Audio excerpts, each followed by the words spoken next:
দারুণ লাগছে।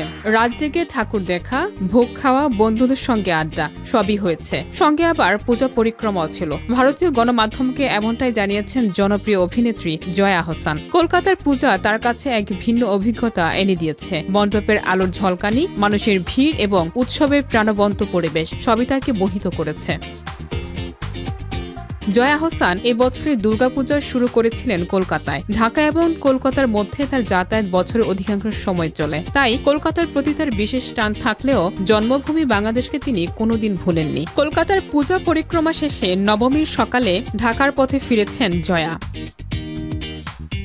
দুদেশের পূজার মধ্যে পার্থক্য নিয়েও মন্তব্য করেছেন জয়া। তিনি বলেন, হ্যাঁ, বাংলাদেশেও বড় করে পূজা হয়, খাওয়া দাওয়ার বিষয়ও আছে, তবে কলকাতার মতো নয়। কলকাতার পূজার ব্যাপারটাই আলাদা। কলকাতার পূজার রঙের দৃশ্য, উৎসবের গতিশীলতা এবং সামাজিক মিলন তার কাছে এক অনন্য অনুভূতি দিয়েছে।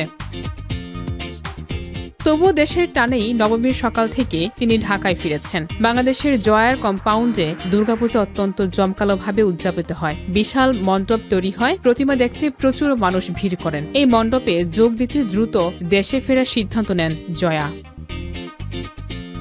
জয়ার বক্তব্য স্পষ্ট, কলকাতার পূজা তার কাছে প্রিয় হলেও দেশের প্রতি আবেগ তাকে সবসময় ফেরায়। দুদেশের পূজা উদযাপন ভিন্ন হলেও তার হৃদয়ে সমান গুরুত্ব রাখে। কলকাতার পূজায় রাত জেগে ঠাকুর দর্শন, বন্ধুদের সঙ্গে আড্ডা, ভোগ গ্রহণ সব মিলিয়ে তার অভিজ্ঞতা হয়ে উঠেছে স্মরণীয়।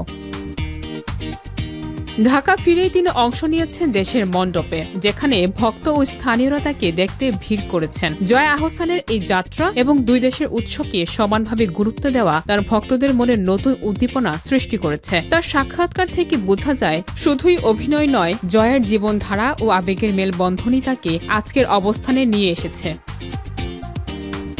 কলকাতা ও ঢাকার পূজার পার্থক্য এবং জীবনের এই দুই উৎসবের গুরুত্ব প্রকাশ করছে যে জয়া আহসানের কাছে দুর্গাপূজা কেবল ধর্মীয় অনুষ্ঠান নয়, এটি আবেগ, পরিবার, বন্ধুত্ব এবং সংস্কৃতির সঙ্গে এক সেতুবন্ধন।